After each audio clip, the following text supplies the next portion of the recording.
sahabat semuanya, berjumpa lagi dengan saya Ari Rahmawan dalam Life Empowerment Series.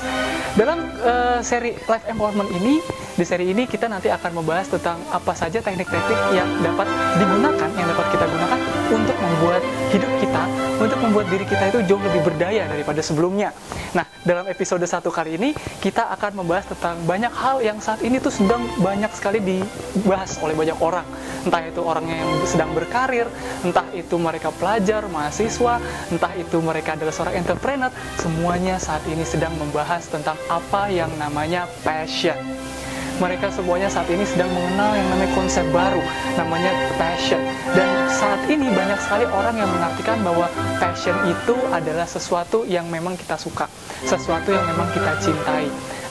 Karena pengertian yang seperti ini, biasanya banyak sekali orang yang pada saat dia diberikan kerja, pada saat dia diberikan sebuah tugas, dia akan dengan sangat mudahnya bilang untuk tidak mengerjakan tugas itu dan akan menyalahkan bahwa, oh itu kan bukan passion saya, ngapain saya harus bekerja di situ. Itu kan bukan panggilan hati saya dan sebagainya. Seringkali orang menyalahkan passion hanya karena dia sebenarnya adalah malas untuk melakukan tugas tersebut. Namun pada kesempatan kali ini kita akan membahas dengan lebih dalam, sedikit lebih dalam sebenarnya yang namanya passion itu apa. Sehingga kita nantinya akan mendapatkan sebuah konsep yang tidak salah kaprah terkait dengan passion ini. Banyak orang yang menganggap bahwa passion hanyalah sekedar, ya udah gue suka tentang hal itu. Berarti kalau misalkan lo suka tidur, berarti lo bisa bilang bahwa passion lo tidur. Ketika misalkan lo suka makan, berarti lo bisa bilang bahwa passion lo makan. Nah, tapi itu sebenarnya tidak bisa kita bilang seperti itu. Oleh karena itu, pada kesempatan kali ini, izinkan saya untuk sharing kepada teman-teman semuanya, bagaimana caranya kita mendefinisikan kembali yang namanya passion. Dan semoga setelah nanti dalam sesi ini berakhir, rekan-rekan semuanya dapat menemukan passion yang sesuai dengan dirinya. Dapat menemukan passion dengan arti yang sebenarnya dan lebih dalam lagi. Oke, rekan-rekan semuanya, untuk mempersingkat waktu kita akan langsung membuka satu persatu. Di sini nanti saya akan menjelaskan tentang ada sebuah segitiga, jadi ada segi, ada tiga, dan ini kita sebut passion triangle. Dari passion triangle, di mana nanti di sini bisa rekan-rekan ingat semuanya di rumah dan bisa melakukan praktek sendiri untuk membuat passion triangle seperti ini. Akan ada 3 prinsip, akan ada 3 hal yang harus dipenuhi ketika kita ingin mengatakan bahwa oh itu passion gua, oh itu bukan passion gua. Nah, silakan nanti rekan-rekan sendiri yang bisa praktek di rumah.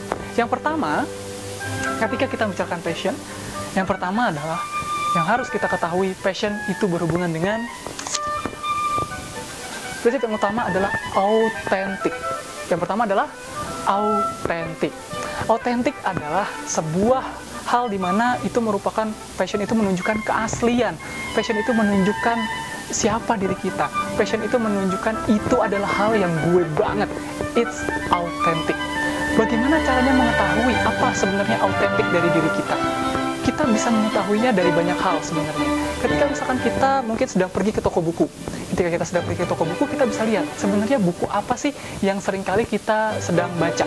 Buku apa sih yang seringkali kita ingin membelinya. Buku apa sih yang mungkin saat ini ada menjadi koleksi kita di rumah. Nah, dari buku tersebut biasanya ketika misalkan kita melihat, itu biasanya satu topik dia nanti. Ketika misalkan satu topik seperti itu, atau misalkan topiknya relevan, tidak terlalu jauh bedanya, kita bisa menemukan, oh ternyata mungkin ini adalah salah satu otentisitas dari diri saya. Kemudian kita juga bisa bertanya pada teman kita tentang otentik diri kita. Misalkan seperti ini, ketika misalkan lo mendengar nama seorang Ari Rahmawan, apa sih yang lo ingat? Nah, ketika misalkan itu juga bisa kamu lakukan dengan atas nama kamu sendiri. Misalkan, ketika misalkan lo mendengar nama gue, gitu ya, tanyakan pada teman kamu, lo akan teringat apa? Nah, pada saat saya bertanya seperti itu, banyak orang yang bilang, oh ketika saya mendengar kata Ari Rahmawan, maka saya mengingat Ari Rahmawan adalah seorang penulis, mengingat bahwa Ari Rahmawan adalah seorang blogger, mengingat Ari Rahmawan adalah seorang public speaker, trainer, melihat seorang Ari Rahmawan adalah seorang motivator, seorang yang membantu orang lain melalui pesannya untuk menjadi lebih baik, kemudian seorang coach dan sebagainya. Nah, bertanya pada orang lain itu akan mampu memberikan sebuah insight, pandangan kepada kamu bagaimana caranya menemukan autentisitas dari diri kamu. Banyak macamnya, cara-cara lain yang bisa kamu temukan, namun memang yang paling penting adalah kamu melakukan kontemplasi dalam diri. Melakukan kontemplasi dalam diri ini adalah mencoba mendengarkan suara hati kamu, sebenarnya saya ini diciptakan untuk apa ya? Sebenarnya topik apa ya yang akan, bidang apa ya yang sebenarnya merupakan panggilan dari hati saya. Karena sebenarnya sebaik-baiknya otentisitas adalah ketika misalkan kita sendiri yang menentukan apa otentisitas kita. Baik, kemudian kita akan berlanjut ke prinsip yang kedua. Ketika kita sudah menemukan otentisitas kita, misalnya ketika mendengar nama kamu, orang mengingat kamu adalah seorang penulis. Ketika misalkan orang bertanya pada kamu, dia bertanyanya selalu tentang fashion. Nah, berarti otentisitas kamu ada di fashion. Ketika misalkan kita sudah membahas tentang otentisitas. Sekarang kita akan bahas yang prinsip kedua. Prinsip keduanya adalah passion harus otentik, dan yang kedua passion harus berdaya. Maksudnya apa? Ketika kamu sudah mendapatkan otentisitas kamu pastikan ketika kamu melakukan hal itu, kamu merasa berdaya dalam diri kamu ingin menjadi yang terbaik. Sebagai contoh, agar lebih mudah memahaminya, ketika saya mendapatkan otentisitas diri saya sebagai seorang penulis, padahal waktu itu saya belum pernah ada buku yang saya terbitkan, karena saya biasa menulis di blog pada waktu itu. Teman-teman saya itu menyarankan saya untuk menulis. Kemudian apa yang terjadi? Saya mencoba untuk menulis. Satu hari itu sekitar 5 halaman sampai 10 halaman A4. Apa yang kemudian terjadi adalah saya merasa sangat berdaya. Jauh sangat berdaya dibandingkan dengan aktivitas-aktivitas saya yang lain. Dibandingkan dengan pekerjaan-pekerjaan yang lain. Ternyata memang saya benar-benar merasa berdaya pada saat saya menulis. Dan saya ternyata pada saat menulis, saya bisa menulis lebih dari 10 hingga 20 halaman dalam satu hari. Kemudian saya juga mencoba ketika orang bilang, Ri, otentisitas kamu adalah di public speaking. Ya sudah, kemudian saya melakukan berbagai macam latihan, padahal waktu dulu saya adalah orang yang tidak bisa berbicara di depan umum sebenarnya. Namun kata orang, gaya bicara saya baik dan cukup menyemangati untuk disampaikan. Kemudian saya belajar, dan kemudian saya menyampaikan berbagai pesan di berbagai wilayah di Indonesia, dan pada waktu itu saya merasa bahwa diri saya sangat berdaya. Bahkan pada waktu malam sebelumnya, ketika besoknya saya harus tampil mengisi public speaking di berbagai wilayah, saya malamnya sakit, namun pada saat saya sudah berada di atas panggung keesokan harinya, saya bisa sembuh. Padahal paginya saya masih sakit. Itu membuat saya merasa berdaya, bahkan pada waktu itu bisa sampai menghilangkan rasa sakit saya pada waktu itu. Nah, itu adalah dua hal yang perlu kita ketahui ketika kita ingin mencari passion kita. Passion kita itu bukan hanya yang kita enjoy doang. Passion kita itu bukan hanya yang kita suka doang. Tapi passion kita haruslah menjadi sesuatu yang autentik untuk diri kita dan juga berdaya, memberdayakan diri kita. Dan yang ketiga, yang seringkali banyak dilupakan orang adalah ketika kita bicarakan passion, maka passion itu haruslah bisa bernilai finansial. Passion itu haruslah bisa menghasilkan profit. Passion itu haruslah bisa menghasilkan keuntungan. Oleh karena itu, ketika misalkan kita berpikir bahwa gue suka tidur, gue suka makan, tapi ketika kita tanya orang lain, menurut lo gue itu gimana sih? Mungkin nggak jawabannya tidur? Hampir tidak mungkin orang akan menjawab ketika gue ingat lo adalah orang yang suka tidur. Ya mungkin sih, tapi ketika misalkan kamu memang suka tidur di mana-mana, tapi ketika misalkan memang kamu hanya suka tidur saja dan masih bisa menjaga tidur kamu, orang mungkin akan menjawab hal yang lain. Nah, namun ketika kita melihat bahwa tidur tidak bisa dijadikan sesuatu hal yang memberdayakan, karena itu adalah suatu hal yang memang kita butuhkan. Oleh karena itu, tidur bisa jadi akan sulit memenuhi unsur otentik, berdaya, apalagi unsur finansial, profit di sini.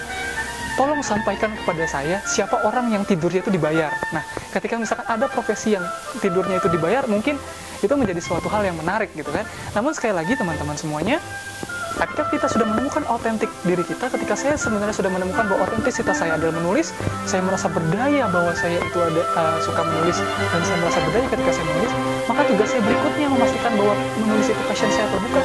Saya membuktikan apakah si menulis ini bisa menghasilkan keuntungan finansial atau tidak. Dan kemudian hal tersebut terbukti beberapa bulan selanjutnya ketika pada waktu itu saya diundang di beberapa media massa menjadi kontributor media, dan juga diundang oleh beberapa penerbit untuk menerbitkan buku di penerbitan mereka. Salah satu buku yang saya terbitkan adalah Studentpreneur Guidebook, yang saat ini menjadi salah satu bestseller nasional diterbitkan oleh Gagas Media, di mana sebagai buku bestseller ternyata hasil tulisan saya tersebut mampu memberikan keuntungan finansial yang cukup baik bagi diri saya. Sehingga saya bisa melihat bahwa public speaking, kemudian writing, menulis, kemudian blogging, yang intinya sebenarnya itu bisa disatukan dalam konteks pendidikan. Saya memiliki passion di situ, karena ternyata pada saat saya bertanya pada orang, mereka selalu berkata bahwa ketika saya mendengar Ari, ketika saya melihat atau misalkan mengingat nama seorang Ari Rahmawan, saya teringat adalah seorang coach, seorang trainer. Kemudian menjadi trainer membuat saya berdaya, menjadi penulis membuat saya berdaya, dan kedua aktivitas itu bisa menghasilkan keuntungan finansial. Dan sebelum saya tutup pada kesempatan sesi kali ini, ingatlah ada hukum passion yang bisa teman-teman terapkan dalam kehidupan. Hukumnya adalah seperti ini: do what you love or love what you do. Tidak penting apakah kita menemukan passion kita dulu atau kita melakukan dulu baru menemukan passion. Yang penting adalah syukuri apa yang saat ini kita lakukan, menikmati apa yang saat ini kita lakukan, karena itu semuanya bergantung pada diri kita. Ketika kita menikmati apa yang kita lakukan sekarang, enjoy dan bersyukur dengan apa yang kita lakukan sekarang, maka apapun yang kita lakukan maka akan membuat kita bahagia.